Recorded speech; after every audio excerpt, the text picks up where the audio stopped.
బలగం coat ఇలాంటి సినిమాలతో హీరోగా తనకంటూ ప్రత్యేక గుర్తింపు సంపాదించుకున్నాడు ప్రియదర్శి. ఆయన హీరోగా సుమా కీలక పాత్రలో వచ్చిన సినిమానే ప్రేమంటే. ఫ్యామిలీ ఎంటర్టైనర్గా వచ్చిన ఈ సినిమా ఎలా ఉందో ఈ పూర్తి రివ్యూలో చూద్దాం.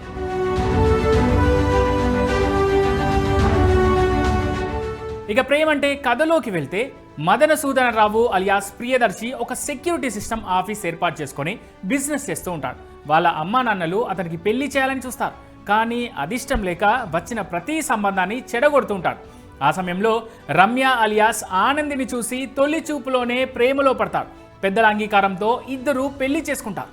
హాయిగా మ్యారేజ్ లైఫ్ ఎంజాయ్ చేస్తున్న సమయంలో తన భర్త గురించి ఒక సంచలన నిజం తెలుస్తుంది. అది తెలిసాక చేసేదేం లేక భర్తను సపోర్ట్ చేస్తుంది.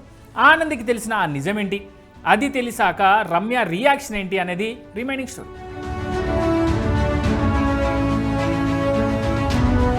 పెళ్లి పెళ్ళాం పిల్లలు మామూలుగా అయితే ఇవన్నీ ఫ్యామిలీ ఎంటర్టైనర్లో చూపిస్తుంటారు. ఈ మూవీ ప్రమోషన్స్ చూశాక ఈ మూవీ కథ కూడా ఇదే అనుకుంటారు. కానీ థియేటర్కు వెళ్ళి కూర్చున్న ఒక అరగంట తర్వాత సినిమాలో వచ్చే ట్విస్ట్తో అసలు కథ వేరే అని అర్థమవుతుంది. ఇంకా చెప్పాలంటే ఇన్ని రోజులు టీజర్ ట్రైలర్లో చూసిన కథ థియేటర్లో చూస్తున్న కథ ఇది కాదని అనిపిస్తుంది. ఎవరు ఊహించని ఓ టర్న్ తీసుకొని అక్కడి నుంచి కథ ఎటేటో వెళ్ళిపోతుంటుంది. ప్రేమంటే సినిమా మొదటి అరగంట నార్మల్గా సాగిపోతుంది. పెద్దగా ట్విస్ట్లు ఏమీ ఉండవు. కానీ మెయిన్ ట్విస్ట్ ఎప్పుడైతే బయటికి వచ్చిందో అక్కడి నుంచి కథనం మారిపోతుంది. అయితే దాన్ని డీల్ చేయడంలో డైరెక్టర్ నవనీత్ పూర్తిగా విఫలమయ్యాడనే చెప్పాలి. ఫస్ట్ హాఫ్లోని ఫన్ రొమాన్స్ బాగానే అనిపించినా ఇంటర్వెల్ నుంచే అసలు సమస్య మొదలవుతుంది. సెకండ్ హాఫ్తో అది మరింతగా పెరిగిపోతుందే తప్ప తగ్గదు. ఈ సినిమా మొత్తం ఓ టిపికల్ లైన్లో వెళ్తుంది. సినిమాలో కొన్ని సీన్స్ మరీ లాజిక్ లేకుండా ఎక్కువ లిబర్టీ తీసుకున్నట్టుగా సిల్లీగా అనిపిస్తాయి. క్లైమాక్స్ కూడా అంతే.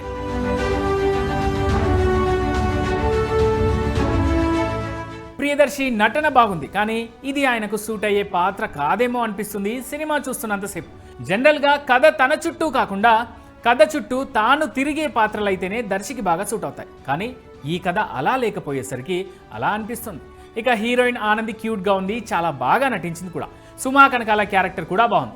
కనెక్ట్ అయ్యి ఈ పాత్ర చేసిందేమో కానీ ఆమె స్థాయి క్యారెక్టర్ అయితే ఇది కాదు.